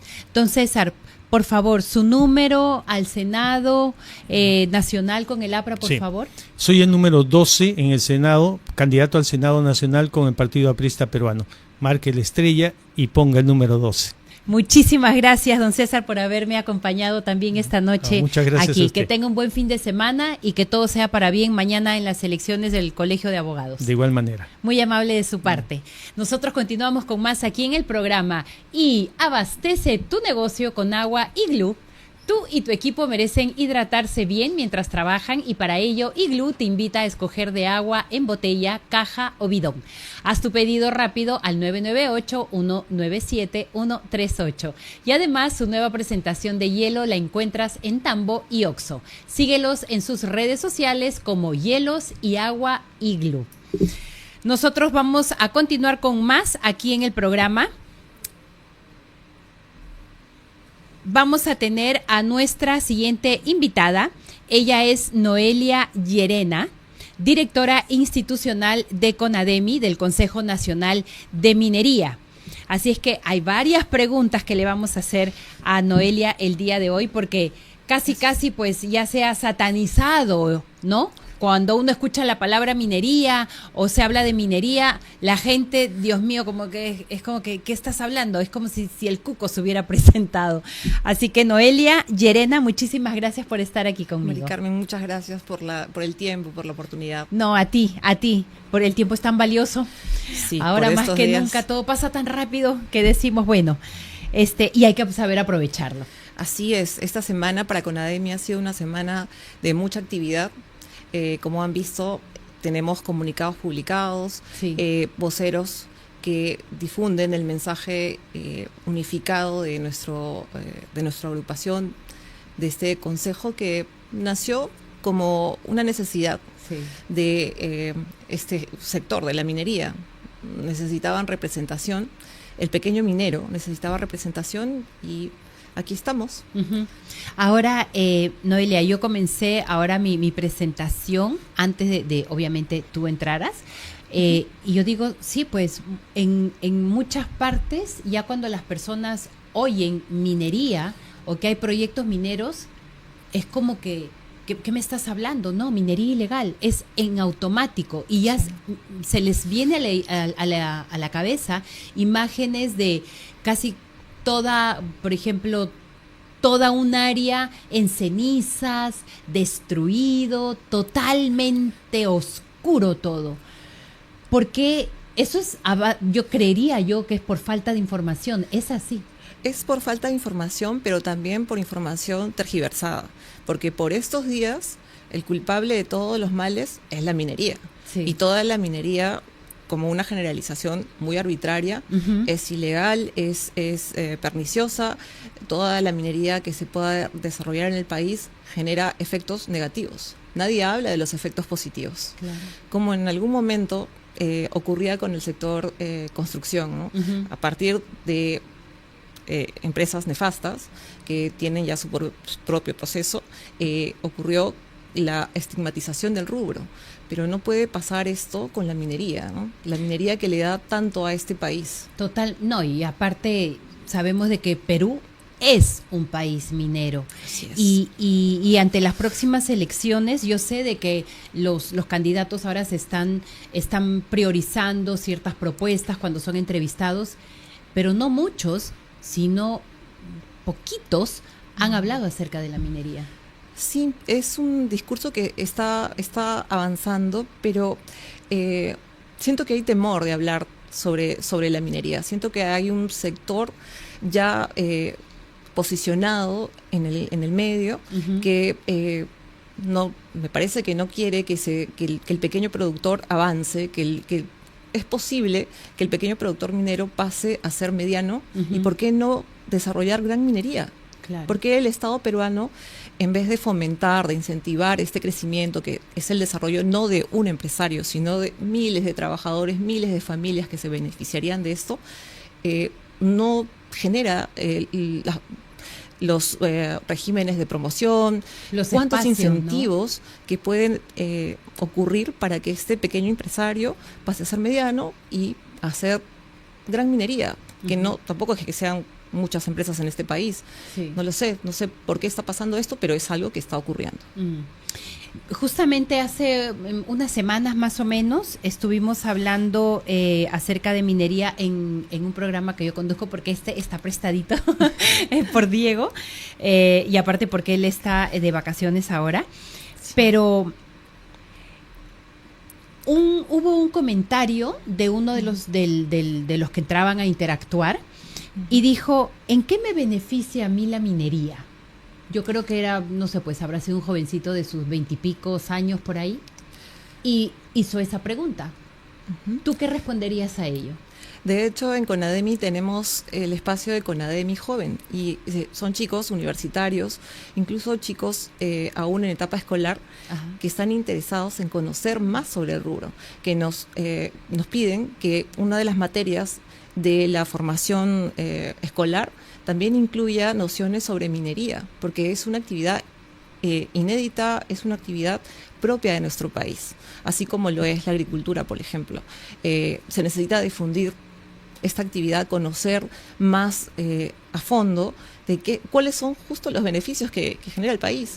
Y no es que se beneficie otra vez un empresario. Si vemos las cifras macro de nuestro país, cómo se mueve nuestra economía a pasos pequeños pero firmes, incrementando siempre o siendo siempre mejor, es en base a gran parte del aporte que hace la minería. No es que le interese solo a un empresario, a dos o tres, nos beneficia a todos. Si el país mejora, si el país crece, es para todos. ¿Y por qué el año pasado solo han habido 73, es increíble, pero lo bueno, estuvimos 73 conversando.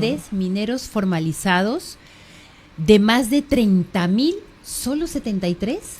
Sí. ¿Qué está fallando, crees tú, en el proceso de formalización? En este momento, si se lanza la pregunta de forma abierta, dirían: es el minero que no hace nada y que no le interesa tomar la vía formal.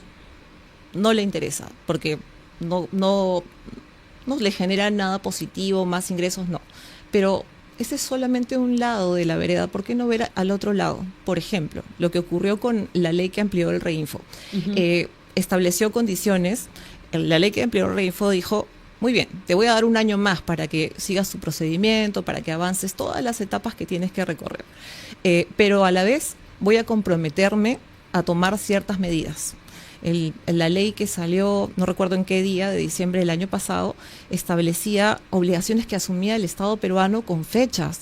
Hay un censo que ya debería desarrollarse, porque tenía como plazo máximo hasta, me parece, julio o junio de este año, pero tenemos que esperar al plazo máximo. Ya las instituciones nombradas en esa ley podrían estar tomando las medidas necesarias para implementarlo. Luego, en esa misma ley, el Estado se comprometió a invocar a la SUNAFIL a desarrollar fiscalizaciones laborales que coadyuven, que sumen a la formalización de los trabajadores que están involucrados en esta actividad. Y me parece que señaló el plazo de 60 días. Ya el lunes es marzo, estamos sobre el plazo. ¿Alguien dijo algo? No, nadie. Nadie. En esa misma ley se señaló que, me parece que en el plazo de 30 días, si no me equivoco, o 60, igual estamos sobre el plazo, el gobierno se comprometía a exponer un régimen excepcional para la pequeña minería o para el minero que está en proceso de formalización. No pasó nada. Pero al final, seguramente, cuando los meses avancen y no sé hacia qué lado gire nuestros gobiernos, el gobierno que finalmente decían los peruanos tomar, esto se va a quedar debajo de la alfombra, y dirán nuevamente, el minero no hizo nada por concluir su proceso. Pero ¿y el Estado? ¿Quién revisa al Estado? Claro, ¿quién cuestiona al apoya? Estado? ¿Quién también Exacto. forma parte de...? Sí, porque a este ritmo, ¿cuántos años tomaría formalizar a todos los mineros? No lo sé, realmente, pero sin la voluntad y sin el incentivo Eso y las es herramientas que pueda dar el Estado peruano, vamos a seguir atorados en este problema. Y es un problema que involucra a todo el país, no solo a un sector. Entonces, lo que se tendría que hacer es simplificar los procedimientos para que esto pueda, o sea, se pueda concretar. Sí, simplificarlos, pero no simplificarlos quizás puede ser tomado como, bueno, si todos los otros rubros de la economía, sector azucarero, los arroceros, el sector pesquero, tienen sus propios procesos de formalización que tampoco por ahora yo no escucho a nadie, pero son sectores que necesitan la atención del Estado. Ahora todos hablamos del problema de la minería, pero los otros problemas siguen ahí. O sea, nadie dice nada, hasta que seguramente no ocurra algo malo, una noticia negativa y ¡pum!, giremos la atención. O sea, y apaguemos un incendio más, un incendio menos. Sí, es lamentable. Aquí en el país se reacciona ya después de que todo haya sucedido. Así es. No así hay es. un plan, no hay un planeamiento que se prepara, que ya esté predeterminado ante ciertas situaciones. No tenemos eso. No, definitivamente no. Y en la pregunta que hacías, te diría además que sería útil, al menos yo sí considero que es una herramienta válida, el presentar o plantear mesas de trabajo. Mesas de trabajo con los representantes de las autoridades involucradas en esta materia y con los representantes también de la minería. El Consejo Nacional de Minería, de hecho, tiene esa idea, esa propuesta, esa tarea, a conversar con la gente del Ministerio de Energía y Minas. Ok. Y en regiones como La Libertad, Arequipa, donde la actividad minera es intensa, ¿por qué el avance es tan mínimo? ¿Por qué crees que la minería puede generar a veces, no a veces, mayormente tanto anticuerpo? En realidad, también lo veo por la falta de diálogo, la falta de comunicación y de trabajo en conjunto que puede hacer el gobierno central con los gobiernos locales, porque la regulación nos involucra a todos, definitivamente, ciudadanos, empresarios, gobierno local, gobierno central, pero ese diálogo, que por cierto, nunca lo voy a olvidar porque revisé mucho esta ley, también está citada esa tarea en conjunto en la ampliación del Reinfo, no existe. No existe, que desde Lima se regula las actividades que puedan regularse con el MINEN y las direcciones que se dedican a revisar la minería en cada departamento, pues caminan por su lado, con sus propias urgencias, con sus propias metas. Sí. Y no hay realmente una voz que dirija esto, que ponga metas a cumplir de manera uniforme. Sí, sí. Yo creo que con el tiempo, pues, como lo decía anteriormente, ¿no? De alguna manera han querido satanizar todo este tema de la minería, por eso es que la gente aquí, bueno, desde Lima no se ve de repente la realidad cuando uno está en esos lugares y ve de repente todo de la manera en que se benefician las comunidades donde están estas mineras, ¿no? Sí, por supuesto. De hecho, el beneficio es inmediato. Sabemos cómo funcionan los incentivos para las comunidades que participan de la actividad, los ingresos que se genera para el país. Yo me cuestiono mucho sobre de dónde vienen esas críticas, a veces sin sustento, tanta publicidad negativa que se le hace, porque uno prende a algún canal de televisión y ya tenemos publicidad negativa atribuyéndole muchos delitos a empresarios que representan a múltiples familias en este país. Detrás de una persona que tiene un Reinfo hay muchísimas familias que trabajan, que generan ingresos, que se sostienen, que se educan a partir de esto. Y no se considera. No se considera. Y sí, se ha vuelto como que un tema bastante delicado. Como te digo, no he visto a muchos candidatos hablar del tema, priorizan otras cosas, pero yo creo que es un tema bastante importante porque, como decíamos, Perú es un país minero y vivimos mucho de eso, nos beneficia a todos, no solamente a una partecita, sino es a todos en general, y se debería de saber aprovechar. Sí, definitivamente. Nosotros insistimos y no vamos a dejar de utilizar todas las vías, todos los medios de comunicación para poner este tema en diálogo, sobre la mesa, un debate, sí. En diálogo, porque es lo que se necesita, escuchar, no solamente estigmatizar al empresario, sino escucharlo y darle las herramientas necesarias al empresario que necesita formalizarse, evaluar el procedimiento que está establecido en la norma hace cuánto tiempo sin adecuarse. La ley existe para regular una realidad que va cambiando en el tiempo. Uh-huh. Las ampliaciones, sin evaluar qué es lo que está fallando, por qué es que no se han formalizado más mineros, es un trabajo muy ligero para lo que se requiere en este momento en nuestro país. De acuerdo, Noelia. Bueno, sigamos con fe y esperanza, como dice la canción. Así es, sí, De por que todo va a supuesto. estar La bien. tarea está ahí y vamos a continuar.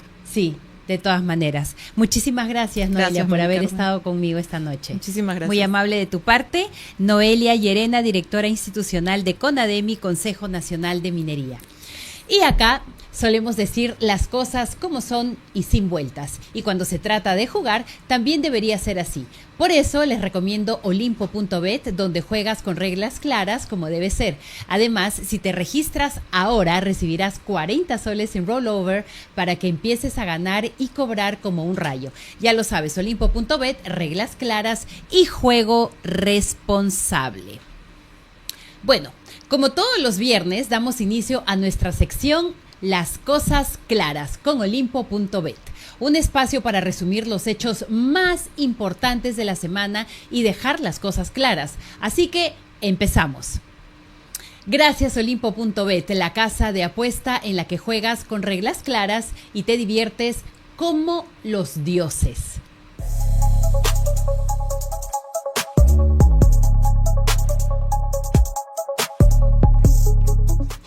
El martes, cuando todos esperaban que el economista Hernando de Soto asumiera la presidencia del Consejo de Ministros, tal como había sido anunciado por el propio Ejecutivo días antes, el presidente José María Balcázar tomó juramento finalmente a un gabinete encabezado por Denise Miralles. La ceremonia se realizó el 24 de febrero en Palacio de Gobierno y Miralles, quien hasta entonces era ministra de Economía, asumió la jefatura del Consejo de Ministros junto a un gabinete de 19 carteras en el que fueron ratificados varios ministros del gobierno anterior, incluidos los que son cercanos al ahora presidente al presidente del partido Alianza por el Progreso, César Acuña. El miércoles, la bancada de Renovación Popular anunció que su bancada no otorgará el voto de confianza al gabinete Miralles. En un comunicado de prensa calificó al equipo ministerial como un gabinete acuñista y denunció que existiría una repartija de ministerios entre Perú Libre, APP y otras fuerzas políticas. Además, señaló que su bancada evaluará presentar una moción de censura en contra del presidente Balcázar antes de la presentación del gabinete ante el Congreso. Y ese mismo día, en medio de la polémica por la conformación del gabinete, Hernando de Soto reveló que el fin de semana previo a la juramentación recibió decenas de llamadas del líder de Alianza para el Progreso, César Acuña. El propio Acuña confirmó que intentó comunicarse con el economista, aunque aseguró que las llamadas fueron solo para felicitarlo y no para pedir ministerios, luego de que De Soto señalara que en el gabinete había presencia de personas vinculadas al partido APP y al serronismo. Estas fueron las noticias más importantes de la semana. Gracias a Olimpo.bet, la casa de apuestas donde juegas con reglas claras y te diviertes como los dioses. Esto fue Las Cosas Claras.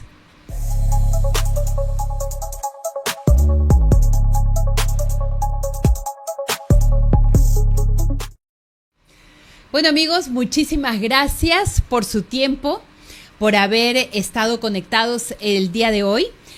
Gracias por haberme prestado este espacio, Diego Acuña, y espero de que tengan un buen fin de semana.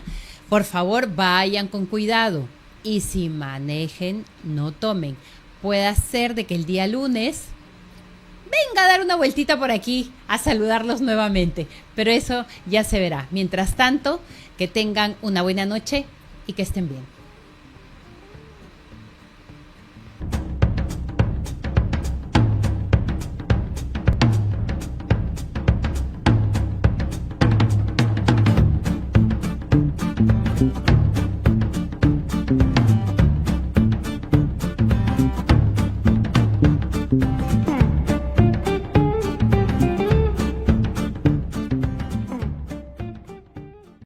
Gracias por estar con nosotros. Si te gustó lo que viste, dale click al botón de suscribirse abajo para que no te pierdas ninguno de nuestros clips y episodios completos.